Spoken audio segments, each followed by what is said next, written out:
Alright, so I'm going to start it on low, which it was on when I first came in here. Which is just enough to move the air. Usually in the summer we don't really use the heat pump much to cool the house. We have the windows open and then we have it on low just to move the air a bit, which is what it achieves. Yeah, this looks like medium on low. Yeah, it gets a very fast low. It's fairly smooth, yeah. And then next will be medium.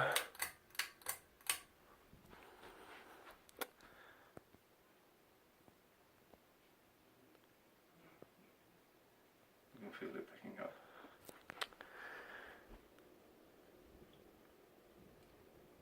Yep. It's still very quiet. Next is high. Now we're going to take off. Yeah, I noticed the one in the family room wobbled a bit. Yeah, well, we don't use them on anything other than low usually, and so I haven't been in a position where I've gone to distribute weight with it. Yep. Also clicks a bit. On high speed. Yep. Then over here is the switch. And that's it.